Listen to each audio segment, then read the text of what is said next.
John Inglefield's Thanksgiving by Nathaniel Hawthorne. A sad Thanksgiving story is a rarity indeed. But the one which follows reminds us that the Puritans, although they originated our Thanksgiving festival, were after all a somber people, seldom free from a realizing sense of the imminence of sin. Nathaniel Hawthorne, a genuine product of Puritanism, inherited a full share of his forefathers' constitutional melancholy and preoccupation with the darker aspects of life, as this story bears witness. On the evening of Thanksgiving Day, John Inglefield, the blacksmith, sat in his elbow chair among those who had been keeping festival at his board. Being the central figure of the domestic circle, the fire threw its strongest light on his massive and sturdy frame, reddening his rough visage so that it looked like the head of an iron statue, all aglow, from his own forge, and with its features rudely fashioned on his own anvil. At John Inglefield's right hand was an empty chair. The other places round the hearth were filled by the members of the family, who all sat quietly, while, with a semblance of fantastic merriment, their shadows danced on the wall behind them. One of the group was John Inglefield's son, who had been bred at college, and was now a student of theology at Andover. There was also a daughter of 16, whom nobody could look at without thinking of a rosebud almost blossomed. The only other person at the fireside was Robert Moore, formerly an apprentice of the blacksmith, but now his journeyman, and who seemed more like an own son of John Inglefield than did the pale and slender student. Only these four had kept New England's festival beneath that roof. The vacant chair at John Inglefield's right hand was in memory of his wife, whom death had snatched from him since the previous Thanksgiving. With a feeling that few would have looked for in his rough nature, the bereaved husband had himself set the chair in its place next his own, and often did his eye glance hitherward, as if he deemed it possible that the cold grave might send back its tenant to the cheerful fireside, at least for that one evening. Thus did he cherish the grief that was clear to him. But there was another grief which he would fain have torn from his heart, or, since that could never be, have buried it too deep for others to behold, or for his own remembrance. Within the past year another member of his household had gone from him, but not to the grave. Yet they kept no vacant chair for her. While John Inglefield and his family were sitting round the hearth with the shadows dancing behind them on the wall, the outer door was opened, and a light footstep came along the passage. The latch of the inner door was lifted by some familiar hand, and a young girl came in, wearing a cloak and hood, which she took off and laid on the table beneath the looking-glass. Then, after gazing a moment at the fireside circle, she approached, and took the seat at John Inglefield's right hand, as if it had been reserved on purpose for her. "Here I am, at last, father," said she. "You ate your Thanksgiving dinner without me, but I have come back to spend the evening with you." Yes, it was Prudence Inglefield. She wore the same neat and maidenly attire which she had been accustomed to put on when the household work was over for the day, and her hair was parted from her brow in the simple and modest fashion that became her best of all. If her cheek might otherwise have been pale, yet the glow of the fire suffused it with a healthful bloom.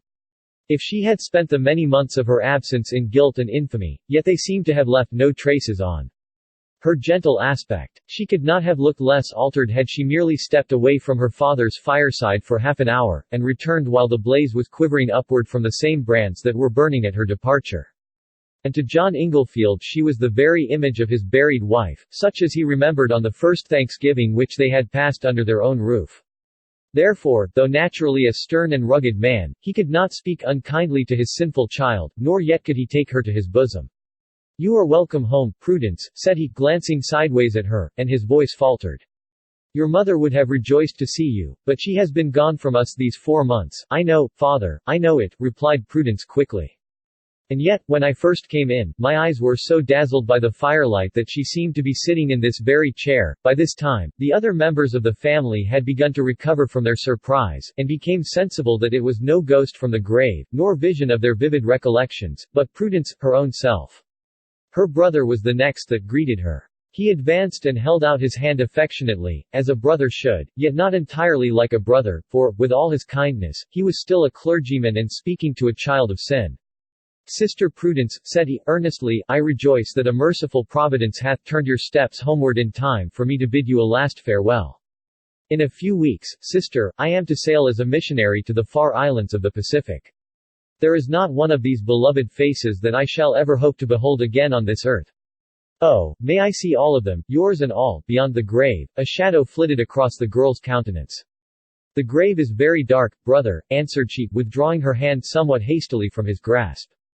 "You must look your last at me by the light of this fire." John Inglefield's Thanksgiving Part 2. While this was passing, the twin girl, the rosebud that had grown on the same stem with the castaway, stood gazing at her sister, longing to fling herself upon her bosom, so that the tendrils of their hearts might intertwine again. At first she was restrained by mingled grief and shame, and by a dread that Prudence was too much changed to respond to her affection, or that her own purity would be felt as a reproach by the lost one. But, as she listened to the familiar voice, while the face grew more and more familiar, she forgot everything save that Prudence had come back. Springing forward, she would have clasped her in a close embrace. At that very instant, however, Prudence started from her chair and held out both her hands with a warning gesture. "No, Mary, no, my sister," cried she, "do not you touch me. Your bosom must not be pressed to mine." Mary shuddered and stood still, for she felt that something darker than the grave was between Prudence and herself, though they seemed so near each other in the light of their father's hearth, where they had grown up together. Meanwhile Prudence threw her eyes around the room in search of one who had not yet bidden her welcome. He had withdrawn from his seat by the fireside and was standing near the door, with his face averted so that his features could be discerned only by the flickering shadow of the profile upon the wall. But Prudence called to him in a cheerful and kindly tone. "Come, Robert," said she, "won't you shake hands with your old friend?" Robert Moore held back for a moment, but affection struggled powerfully and overcame his pride and resentment. He rushed toward Prudence, seized her hand, and pressed it to his bosom. There, Robert," said she, smiling sadly, as she withdrew her hand, "you must not give me too warm a welcome." And now, having exchanged greetings with each member of the family, Prudence again seated herself in the chair at John Inglefield's right hand. She was naturally a girl of quick and tender sensibilities, gladsome in her general mood, but with a bewitching pathos interfused among her merriest words and deeds. It was remarked of her, too, that she had a faculty, even from childhood, of throwing her own feelings like a spell over her companions. Such as she had been in her days of innocence, so did she appear this evening. Her friends, in the surprise and bewilderment of her return, almost forgot that she had ever left them, or that she had forfeited any of her claims to their affection. In the morning, perhaps, they might have looked at her with altered eyes, but by the Thanksgiving fireside they felt only that their own Prudence had come back to them, and were thankful. John Inglefield's rough visage brightened with the glow of his heart, as it grew warm and merry within him. Once or twice, even, he laughed till the room rang again, yet seemed startled by the echo of his own mirth. The brave young minister became as frolicsome as a schoolboy. Mary, too, the rosebud, forgot that her twin blossom had ever been torn from the stem and trampled in the dust. And as for Robert Moore, he gazed at Prudence with the bashful earnestness of love new born, while she, with sweet maiden coquetry, half smiled upon and half discouraged him. In short, it was one of those intervals when sorrow vanishes in its own depth of shadow, and joy starts forth in transitory brightness. When the clock struck 8, Prudence poured out her father's customary draught of herb tea, which had been steeping by the fireside ever since twilight. "God bless you, child," said John Inglefield, as he took the cup from her hand. "You have made your old father happy again. But we miss your mother sadly, Prudence, sadly. It seems as if she ought to be here now, father, or never," replied Prudence. It was now the hour for domestic worship. But while the family were making preparations for this duty, they suddenly perceived that Prudence had put on her cloak and hood, and was lifting the latch of the door. "Prudence, Prudence, where are you going?" cried they all with one voice. As Prudence passed out of the door, she turned toward them and flung back her hand with a gesture of farewell. But her face was so changed that they hardly recognized it. Sin and evil passions glowed through its comeliness, and wrought a horrible deformity. A smile gleamed in her eyes, as of triumphant mockery, at their surprise and grief. "Daughter," cried John Inglefield, between wrath and sorrow, "stay and be your father's blessing, or take his curse with you." For an instant Prudence lingered and looked back into the fire-lighted room, while her countenance wore almost the expression as if she were struggling with a fiend who had power to seize his victim even within the hallowed precincts of her father's hearth. The fiend prevailed, and Prudence vanished into the outer darkness. When the family rushed to the door, they could see nothing, but heard the sound of wheels rattling over the frozen ground. That same night, among the painted beauties at the theater of a neighboring city, there was one whose dissolute mirth seemed inconsistent with any sympathy for pure affections, and for the joys and griefs which are hallowed by them.